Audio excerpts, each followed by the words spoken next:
Welcome to my channel. Enjoy this video and subscribe my channel. Kruchov from 90 Day Fiancé has quickly earned the title of the season's biggest villain, thanks to the gradual reveal of her darker side on camera. Hailing from Kampala, Uganda, Joan met Greg while he was vacationing there. Greg had traveled to Uganda on a whim after striking up a conversation with a fellow passenger on a flight, who happened to own a travel business in the country and encouraged him to visit. Greg later met Joan at the place he was staying, and while they initially connected, they fell out of contact for over a year. Greg met Joan within the first 30 minutes of arriving in Uganda, and they quickly bonded, especially after Greg opened up about his weight loss journey. What stood out, however, was how Joan managed to find him on Facebook and sent him a friend request a full year later, seemingly out of the blue. Their online chats soon led to a long-distance relationship, and Greg eventually flew back to Uganda and proposed to her on her birthday. Now living in the US, on a K-1 visa,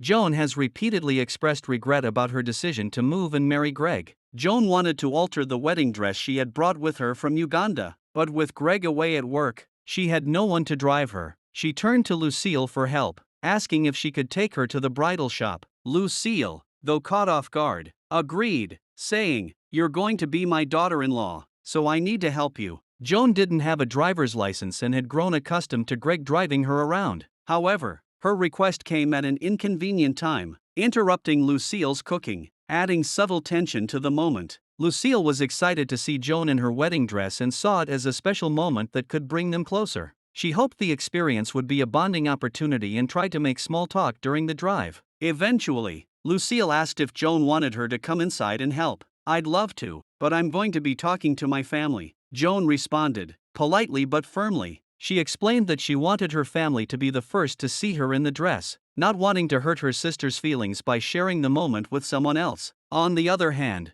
Lucille's feelings were clearly hurt. She admitted to the cameras that she had been expecting to go into the bridal shop with Joan and felt blindsided when Joan told her she didn't need her. Despite her efforts to be supportive, Lucille was left feeling unappreciated. She confessed that Joan's dismissal made her feel rejected and just worthless, especially since she genuinely believed she could be there for her future daughter-in-law. As expected, Joan didn't offer an apology, leaving Lucille to silently cope with the sting of being excluded from a moment she had hoped to share. Greg was expected to pay a traditional bride price to Joan's family before marrying her, a significant cultural requirement. Joan requested that he buy 15 cows, with each cow costing around 1.5 million Ugandan shillings, or approximately $200. That meant Greg would need to spend about $3,000 in total. Joan explained to producers that if Greg refused to pay the dowry, it would be seen as a sign of disrespect to her family and a betrayal of her late father's final wishes. "We can't get married," she said, fully aware that Greg was financially struggling and couldn't easily afford the dowry.